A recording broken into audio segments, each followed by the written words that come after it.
Hello friends, मैं शोक कुमार सैनी एक बार फिर उपस्थित हूँ आपके सामने एमपी पेप 2017 पेपर के कुछ क्वेश्चंस का सॉल्यूशन लेके। तो चलिए चलते हैं टॉपिक की ओर। आज का फर्स्ट क्वेश्चन है, which of the following statement is correct regarding the characteristics of a magnetic material. किसी मैग्नेटिक मटेरियल के लिए निम्न में से कौन सा स्टेटमेंट करेक्ट है, जिसमें फर्स्ट है diamagnetic material is unaffected by a magnetic field. Diamagnetic material किसी मैग्नेटिक फील्ड से अनअफेक्टेड रहते हैं, जबकि ये गलत है। डायमैग्नेटिक मटेरियल किसी मैग्नेटिक फील्ड से वीकली रिपेल्ड होते हैं, वीकली प्रतिकर्षित होते हैं। सेकंड ऑप्शन है non magnetic material is weakly repelled from both the poles of a magnetic field. Weakly जो नॉन मैग्नेटिक मटेरियल होते हैं वो वीकली रिपेल्ड नहीं होते हैं, बल्कि वो नॉन मैग्नेटिक मटेरियल पर मैग्नेटिक फील्ड का कोई इफेक्ट नहीं होता है। थर्ड है paramagnetic material is weakly attracted to both pole of a magnetic field. ये सही है, प्रतिचुंबकीय पदार्थ मैग्नेटिक फील्ड से वीकली अट्रैक्ट होते हैं, उनको वीक मैग्नेटिक फील्ड में रखा जाता है तो वो स्ट्रॉन्ग मैग्नेटिक फील्ड की ओर अट्रैक्ट होते हैं। चौथा है ferromagnetic material can not be magnetised. Ferromagnetic material को मैग्नेटाइज नहीं किया जा सकता, जबकि ये गलत है, फेरोमैग्नेटिक मटेरियल को मैग्नेटाइज किया जा सकता है। तो इसका सही आंसर है third, paramagnetic material is weakly attract to both poles of a magnetic field. Next question है, imaginary planes passing through the body at right angles to both the median and coronal plane. एक imaginary plane जो coronal और medial plane से right angle पर हो, उनके perpendicular हो, क्या कहलाएगा? तो माना कि ये कोई इंडिविजुअल है, इस इंडिविजुअल्स इसका ये पोल तो हो गया सेजाइटल पोल, जिसे हम एमएसपी या मीडियन प्लेन भी बोलते हैं, मीडियन सेजाइटल प्लेन भी बोलते हैं। और ये प्लेन, इस प्लेन के अंदर क्या होगा? इसका कोरोनल प्लेन होगा। इन दोनों प्लेन के 90 डिग्री पर जो प्लेन होगा इसे हम एक्सियल प्लेन भी बोलते हैं, इसे हम ट्रांसवर्स प्लेन भी बोलते हैं, और ये एक हॉरिजॉन्टल लाइन है, इसलिए हम इसे क्या करते हैं? हॉरिजॉन्टल प्लेन भी बोल देते हैं। तो इसका आंसर मीडियल प्लेन नहीं होगा, सेजाइटल प्लेन नहीं होगा, कोरोनल प्लेन नहीं होगा, ये क्या होगा? Horizontal plane. तो इसका आंसर क्या हो जाएगा? हॉरिजॉन्टल प्लेन इसका आंसर हो जाएगा। नेक्स्ट क्वेश्चन है, the fluorescent crystal in the phosphor layer of intensifying screen are suspended in a transparent binder named as.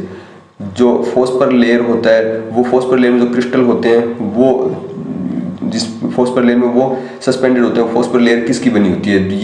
ये फोस्फर लेयर एक पॉलीमर मैट्रिक्स होता है। ये क्या होता है कि पॉलीमर मैट्रिक्स होता है, जो कि पॉलीयूरेथेन की बनी होती है। जो किसकी बनी होती है? पॉलीयूरेथेन। तो इसका सही आंसर क्या होगा? B, polyurethane.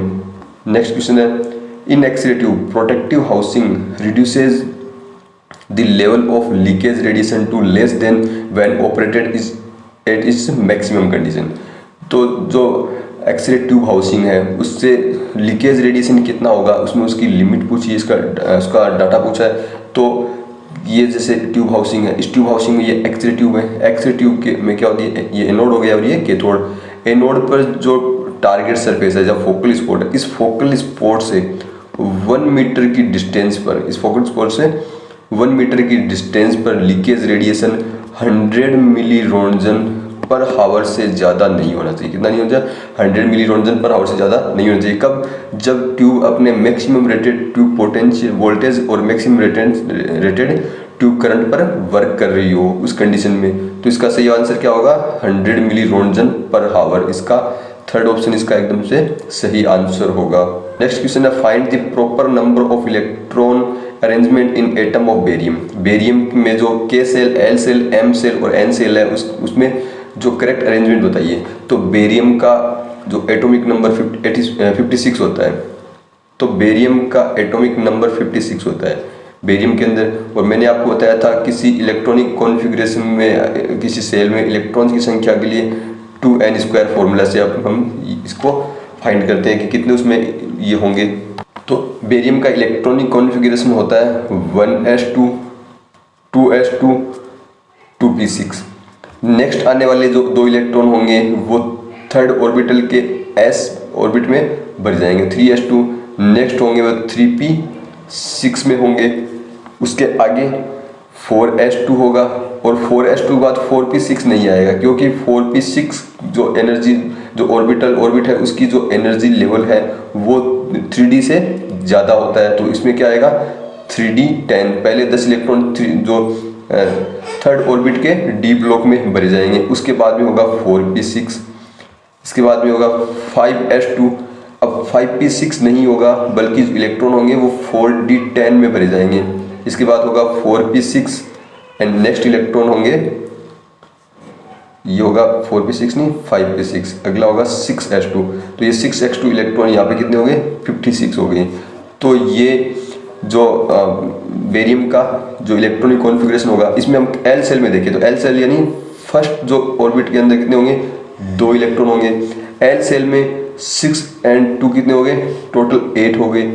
एम सेल यानी थर्ड में इसमें होंगे 2 6 8 एंड ये 3d10 वाले ये कितने हो गए 18। और जो फोर्थ वाला जो एन सेल होगा इसमें होगा 2 8 एंड 10, ये टोटल कितने हो गए 18। तो बेरियम का इलेक्ट्रॉन कॉन्फ़िगरेशन क्या होगा 2 8 18 18। तो इसका करेक्ट आंसर होगा 2 8 18 18, फोर्थ आंसर इसका करेक्ट होगा। तो ये आज के 5 क्वेश्चन कंप्लीट हैं। मैं ऐसे ही 5 मिनट में 5 क्वेश्चन आपके सामने लेके आता रहूँगा। अगर किसी क्वेश्चन में कोई डाउट हो तो आप कमेंट बॉक्स में कमेंट कीजिएगा और वीडियो को प्लीज़ लाइक कीजिएगा। Thank you.